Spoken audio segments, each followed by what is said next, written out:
Every morning of every day of every weekend, I have the same schedule. I wake up at 6 o'clock, go downstairs, eat some cereal, make some hot chocolate, go back upstairs, sit down, and enjoy playing some Counter-Strike Source. But every time as I scroll down my library to click the button to open the game, I see the other one, Condition Zero. Now, Condition Zero had the incredible misfortune of coming out squarely like 6 or so months before Counter-Strike Source.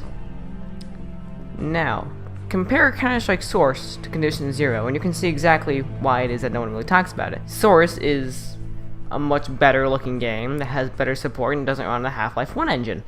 No one really talks about Condition Zero, and there's a lot to talk about with it.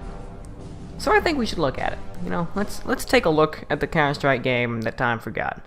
Multiplayer, of course, is Counter-Strike's bread and butter, but literally, this is just a rehash of 1.6 in basically every regard. The maps, however, are updated, but they play the same, so who cares? Now, what I really care about is the single player, because Condition Zero was the first Counter-Strike game to have a proper single player. Now, sure, Counter-Strike on the Xbox, which came out some months before, did have bots, and 1.6 didn't, so technically, yes, Counter-Strike on the original Xbox had the first campaign. But the single player in Condition Zero is very much more refined. It actually has, like, objectives that you do instead of just shooting bots. Now, that said, the Condition Zero single player is just that. It's a bunch of bot matches. But they are fancy bot matches.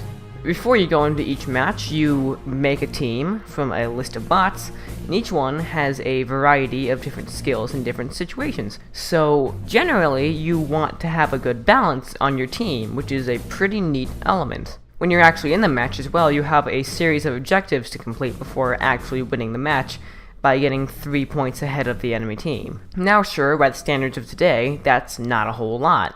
Like, the bot matches are fancy, but I mean, still, bot matches. But we need to understand that at the time of this game's release, most multiplayer-focused games like this did just have bot matches as a campaign, if they even had one. So I think it's kind of excusable. Now might be a good time to talk about this game's development. Now, in 2000, Ritual Entertainment was commissioned by Valve to make a new Counter-Strike game. Now, the gameplay would be similar to 1.6, but it include bots, better graphics, and 20 single-player missions that were all unconnected story-wise. However, due to a series of complications, that went under. So, ultimately, Valve moved the development over to Gearbox, who would handle the Half-Life 1 expansions previously, as well as the canceled Dreamcast port. And then, more complications with Gearbox moved it back to Ritual Entertainment, who polished up and finished what Gearbox had started. So the multiplayer and the core single player that I just talked about was more or less just what Gearbox made freshened up. And then they put 12 of their completed single-player missions back into the Gearbox build as the lead scenes. And that's what we're talking about next. I'd like to point out now, this is the first game I've played for the channel that I also had played previous to working on a video for it. So, you will only see footage from a few missions here, but I have played through all of them. That being said, Condition Zero is kind of an anomaly to me, because it plays like a Half-Life 1 mod mixed with a Call of Duty campaign mixed with Counter-Strike.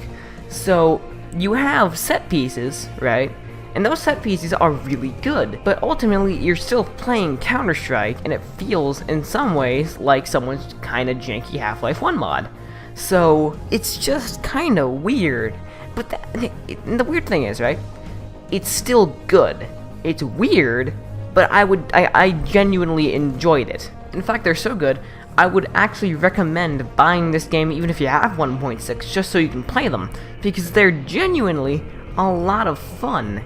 Actually, I would outright say they're great, because, like, these are, like, full-on campaign missions from an actual FPS, it feels like an actual full-on, like, big-budget single-player FPS, just on a smaller scale. They also predicted the COD 4 ending.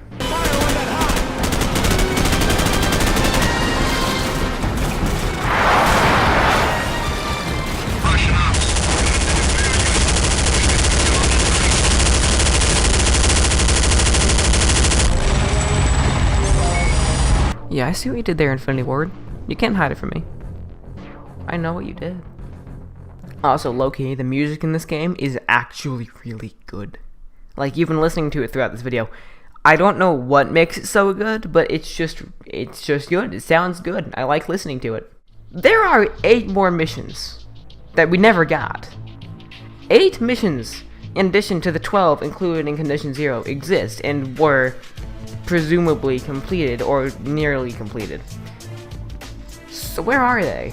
I'd like one day to find where those are and just try them, but the 12 that we do have are just good. So that's Counter-Strike Condition Zero, something of an underrated gem in my books, and by far the most clear example of victims of Valve time. But even still, you can buy this game. It's $10 on Steam, so go ahead. It's a hidden gem, I'd say. I mean, if you like Half-Life and you like Counter-Strike,